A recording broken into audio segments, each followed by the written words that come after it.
Hey everybody, welcome back to the channel. My name is Tammy Doe, and if you're new here, welcome. Today's topic, I actually want to talk about this winter solstice and the red thread of fate. Now, the red thread of fate actually came through for me to make, right? It's very specific. 22 knots on each side, and the circle in the center represents union, totality. And originally I thought, okay, the myths around the red thread of fate, right? Prior to last year, like I had no idea what the red thread was, nor did I had any hunch or any pull to know or learn about it. Again, things will not enter our field until we are in the vibration for it. So the red thread of fate idea actually came through when I got my very first piece of palisite. And this piece of palisite was this energy of a soulmate, like whole and complete, right? It's, if you sense that feeling of being with someone you love, like I just feel complete. Well, this energy it's an energy, right? And that energy is what this palisite is exuding. And it's what's in the middle of my my dodecahedron, or it's inside that flower of life grid. But when that palisite first came through, I started getting dreams about, this other soul. And so the more I looked into the red thread of fate, the myth behind it is there's a person on the other end of the thread that is your soulmate. So I thought, okay, this is pretty cool. I've been working a lot with twin flames energy with the Zion Moldavite set, and that's all about third eye. But something about twin flame is more of, we're gonna trigger each other to learn the lessons that we need to learn, like find out why we are incomplete or what is still within us that needs to be healed, right? So twin flame relationships are typically very triggering, and there's going to be multiple twin flame relationships through multiple lifetimes. It could be with different souls, but the underlining energy is the same. It's to help you see why you are incomplete, and for you to get realignment and connect with source. That union with source is what we're going after. Like I could really see it clearly now, like after breaking through and making that connection with source. Okay, I'll explain a little more and then see if you can make sense of it. Okay, so typically when I get called to make this red thread, like I literally sit there for 30 to 40 minutes hand making these threads, and typically I get guided to make them around the eclipses and around the solstice, like large portal dates. And originally I thought, okay, well, maybe these are access to different realms that we are not able to tap in on a regular basis. Like it has to be like an alignment of some sort. Now, and these red threads, typically when I make them, it's gonna be like a handful at a time because they're taking a little bit of time. But each one is a soul. Like the more that I clear my body as a channel, like I'm channeling energy from source, and I'm in a way like calling on that soul that's gonna come for this thread. So I release some throughout the since last year was when I first started, and typically around big portal dates I would make a couple and then put it on the website. Now there's gonna be a period where a lot of people come for it at once, and then there's a dormant period, and then when someone asks about it, like it's very random, like someone would ask about it, and I'm like, oh yeah, I do have some. But now I realize, like when someone asks for it, that is also a sign that, hey, the universe is telling me, like, start helping call down those souls into the thread. So the thread has been dormant for 2-3 months now, and then just the other day, someone purchased a red thread on the website again. And I'm thinking, what could this portal be? This portal is going to be for the winter solstice, which is tomorrow. Now, I never understood why the winter solstice was such a big deal, right? But the deeper I go into the spiritual work, here's what I believe it is at this point in time in my learning and my consciousness. The portal, the winter solstice is when the night is the longest, like the Earth's axis tilts furthest from the sun, which is going to be the darkest day, right? Because there's not a lot of light coming through. So over on the northern hemisphere, we are experiencing some of the darkest days. And leading up to this winter solstice, the people that are coming to me for these different extractions, I'm realizing, man, these entities are getting like higher, more so of like they're like demon bosses. I'm not just dealing with like individual entities or spirits. These are talking about demon princes, or like there's different hierarchy of demons and vampires where they have legions of followers under them. And I'm realizing like these stronger demons are coming into my field the closer we are getting into the solstice. But I'm realizing, well, they're coming into my field as if they are a counterpart of where I am at energetically, like the opposite of where I am. So that gives me ideas like, okay, this is where I'm at, because the universe, our guides, will not bring in whatever we are not ready for. Okay? And especially if you're working with, first of all, originally I did not want to tap into the demonic realm. One is, what am I going to do if they're in my field and I have no idea what to do, right? Getting a demonic attachment in Sedona in 2022, like scared the crap out of me, honestly. Like, this thing held me down energetically when I'm conscious.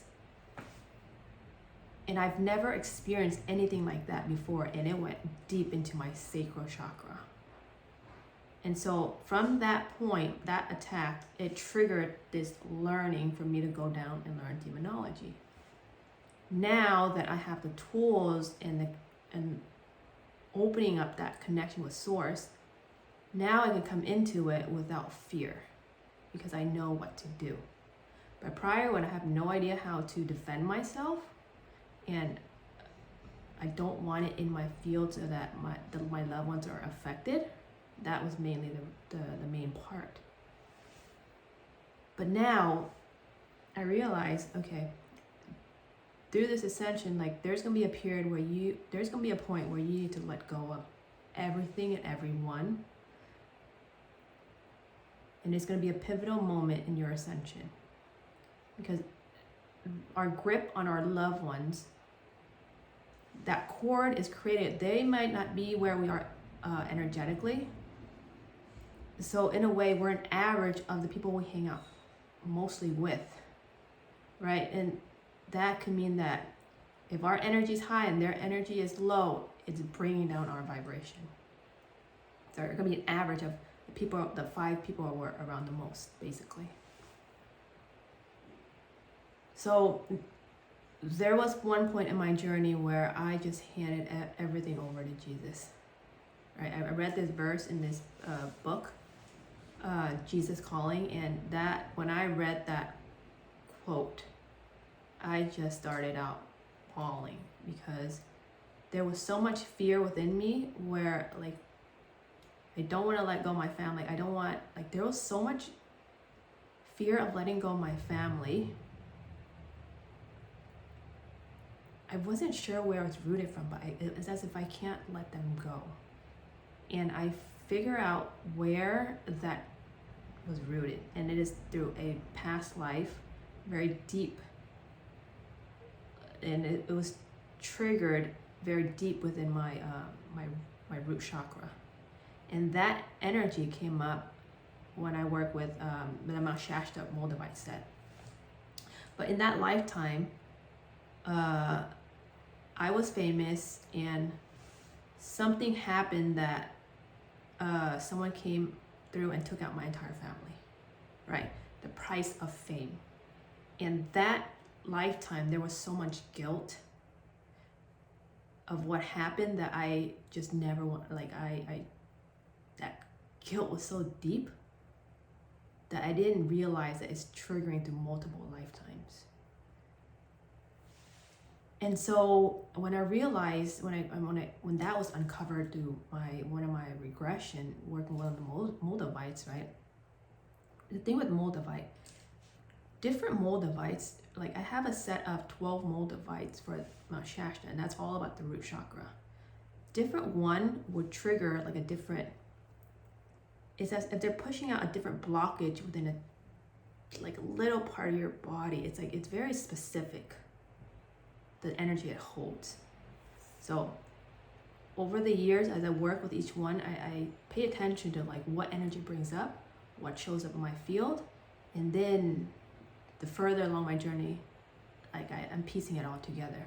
But there was one that I work mainly with, and that one was about that lifetime of my family, like because of me, my family was murdered. And that guilt and that fear of losing them again keeps repeating. And so when I read that verse about just letting that grip on my loved ones go and hand it over to Jesus, like I lost it. Like I, at one point in time, I just felt like peace, because I was so scared to lose them that I realized like I have no control over that. And so one by one, energetically, I cut the cords and I handed it, like I gave it over to Jesus. Like that was a time I realized like it's hindering my ascension, like my connection, right? When we're trying to get alignment, connect with source, cutting cords can be very important, because these cords imagine you are a computer and all these different wires are plugged in and you're sharing data. And whatever they're experiencing, you might feel it over here too. So now, now where I'm at with my journey, like before sleep, I would cut cords with everybody. Doesn't matter if it's my family, doesn't matter if it's my the people I love or close to, like I cut cords with everybody, because I want to hear my connection, my higher self, and source. That is my main source of light, my guidance. And I don't want anybody else's energy interfering with that. So at nighttime, like the cords can be reestablished every time we connect with that person again, right? But when it comes with nighttime, I just needed to be by my own energy. So where is this going? Okay, but yes. So with the solstice tomorrow, what I feel like these threads that are coming to it today actually made 5. 2 already is gone, so there's 3 left. Maybe I'll make some tomorrow if I have time, if I get called to. But these, when I'm making these, all these energies channeling through me comes into the thread. And tomorrow is going to be a very specific time, or a very optimal opportunity to do soul retrievals. And tomorrow's energy is going to be in the heart chakra. Okay, so this came through just an hour ago, because as I was making this, I realized, okay, tomorrow, I thought it was gonna be demonic extraction, but now I feel like this is a soul retrieval in some of the darkest realms.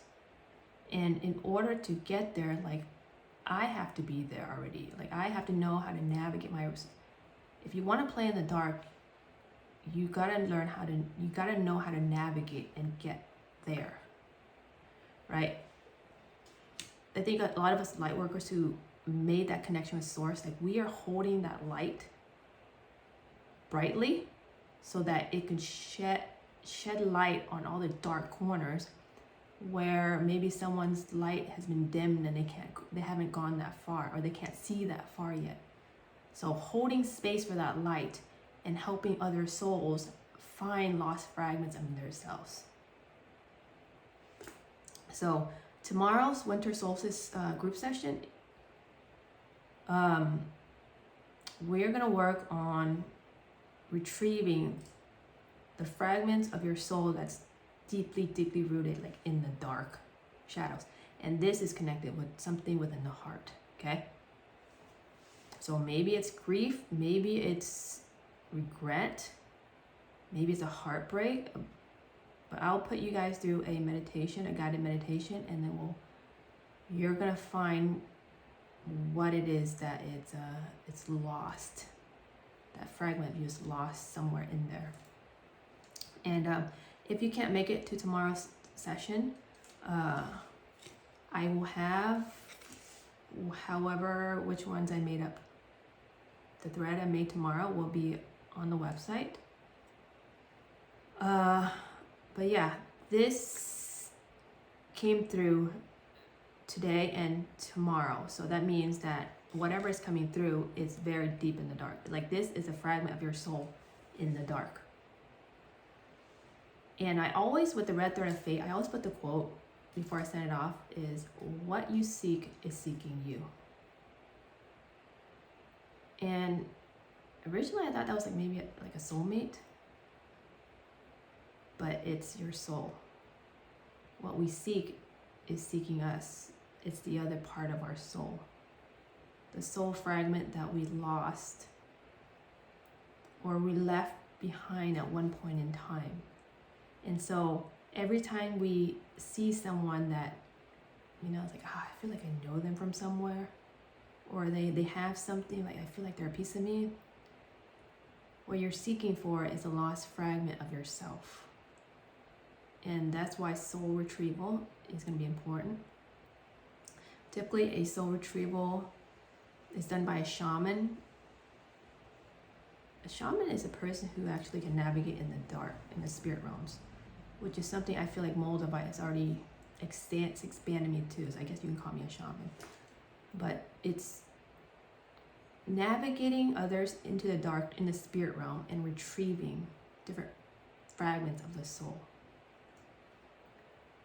But that is the update I have for tomorrow's session. So come join us tomorrow for the session. If you're getting guided to this video and you're watching it this far, then this message is for you. I realize that the things that are showing up in my reality is what is projecting here that I need to hear or see, right? It won't enter my reality until I am a match for it. So if you're here, then there is part of your soul that's calling for you, okay? So tomorrow's session is going to be at 7 p.m. Central Time. It's going to be for an hour and a half. And I'll walk you guys through a meditation and let you uncover what it is that was lost. And if you can't make it, then we'll see how many more red threads come through. Tomorrow, we'll see how many else comes through, but that will be a fragment of the soul in some of the darkest areas. So that is for this specific red thread set that's coming through for this winter solstice. But that is all I have. I hope you guys are doing well. The winter solstice is now you can realize how important this day is, because it's an opportunity for us to really shed light on some of the darkest areas of the soul. Okay? Other than that, I'm sending love to everybody, and then I'll see you tomorrow. Timmy Do, signing off.